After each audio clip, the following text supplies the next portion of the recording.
This week, I hit a milestone I've spent years working toward. And strangely, the question that stayed with me wasn't, what's next? It was, if I could replay the journey, what would I do differently? And the answer had less to do with the milestone than I actually expected. I think I spent too much time watching the scoreboard. What I mean by the scoreboard is, think of sports, and the reason why live sports is so popular is because people pay a good amount of money to go to a stadium or the environment that the sport is being played to see the game live. This is different from watching the highlights after the game is done, because what the highlights do is they give you the results, the scoreboard, after the fact that a game was played. And that usually doesn't sell as much as watching the game live, because in the moment you're locked into what pass led to what goal, or what possession was critical to get a defensive stop, and the mistakes, the rhythm, and the moments that actually create the score. And I started wondering, how often that with my own life. You see, over the last few years, there have been moments where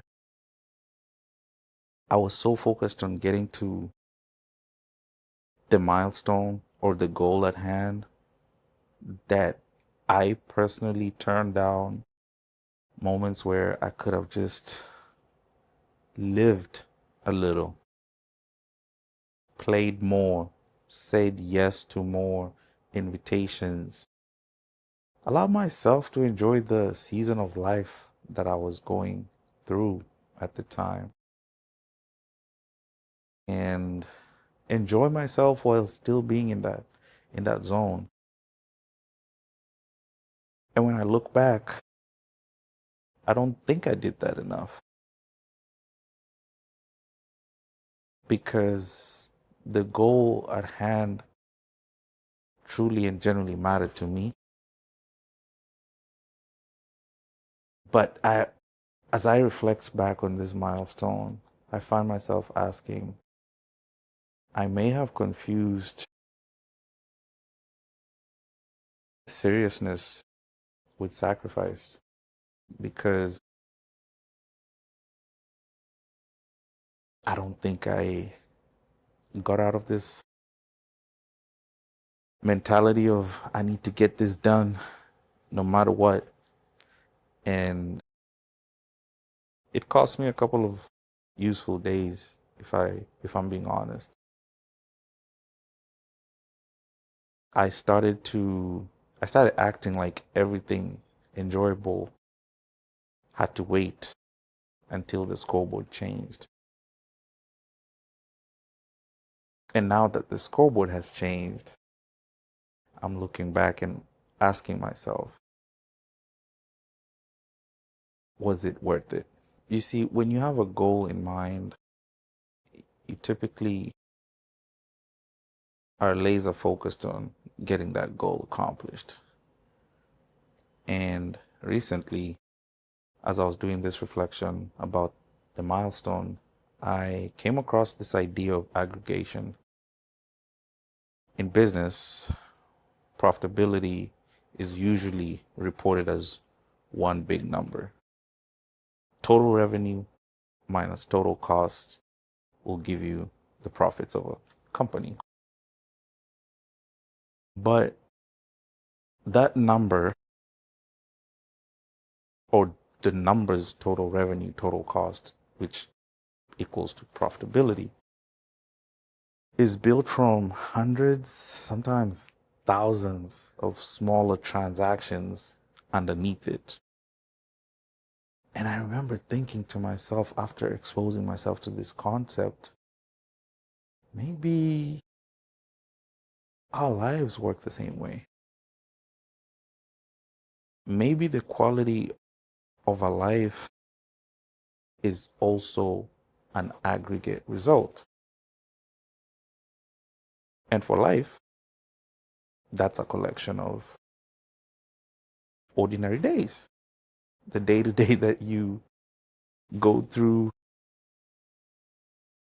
every single time you wake up. But the more I dug deep into this concept or this idea, the more I realized as humans, we love big progress because big progress is visible. The promotion is visible. You'll get a pay raise, you get new responsibilities. The citizenship of a different country will give you a new passport. The money increase in your business or your place of earning will give you freedom to do more things. So there's always something tangible that we can look up to with progress, especially big progress. But the strange thing is none of those big progress moments exist without the individual days underneath them. And those days are usually very easy to dismiss because they don't look important or extraordinary while they're happening. We underestimate ordinary days because they don't look like outcomes yet. So, as I'm reflecting in this moment, I came to understand that the problem is not ambition. It's good to have ambition, it's good to have goals. And I'm not here to pretend that goals don't matter. They do. You need a direction for your GPS before you drive. But some things do require sacrifice. The only thing I'm starting to question is how often we pay more than the goal actually asked us to pay. See, when I look back, coming back to an old city, reconnecting with some amazing scenery views, I ask myself, how many days did I miss going to the beach? Because I was just ultra focused in getting what I need to get done. How many dinner invitations did I miss because it's not the right time? I can't really be out there like that. I haven't achieved what I need to achieve. How many weekends did I stay in because, nah, I can't do that. It's not part of the bigger picture.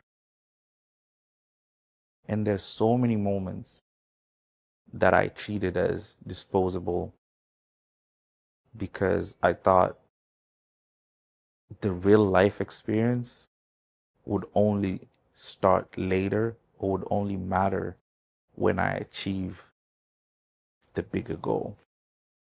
And now reflecting back, I told myself this the other day at the beach. You can achieve the thing and still realize you underlived the journey.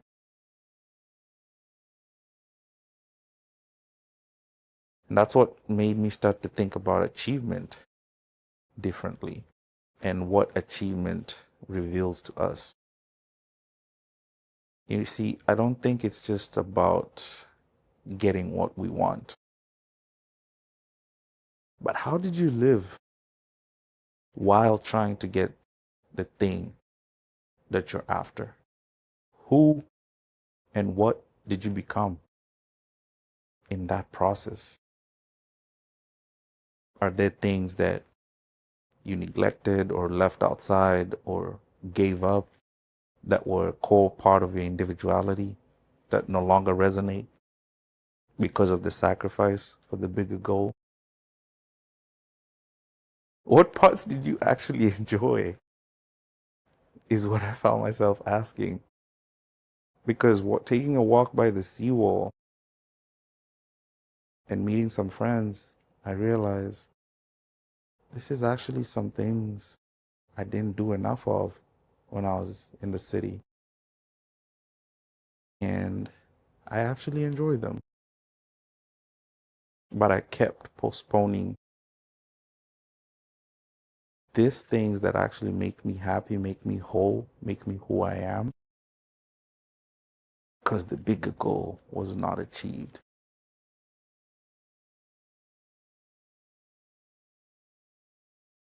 And essentially, I used to think achieving a big milestone is the proof that we all need and deserve and desire. Now I look at the milestone as just chapter or a number on top of a page. The words and the details and the story beneath the page is what I reminisce about the most.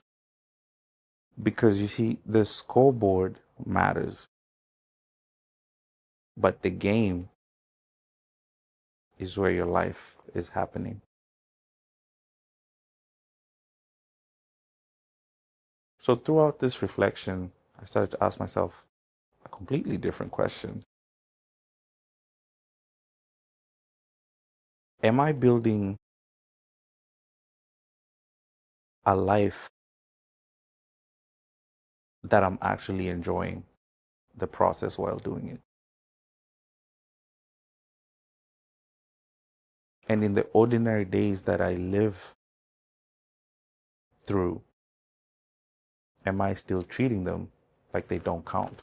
See, looking back, I started to feel as though there's so many instances I was postponing until I get there. And when you get there, you'll notice life has already shifted to a whole different turn that you never expected. So this week, instead of asking whether I made progress, I want to look at the day itself. At the end of the day, I want to ask myself, if today were one transaction contributing to the quality of my life, what did it add? Is it something that moved me forward? Or is it something that made me feel alive?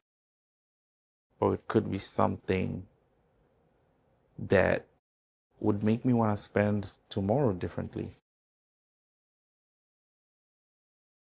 And I ask this because I don't necessarily want to keep score of the days or keep tabs of each individual day. I just want to notice what I'm aggregating.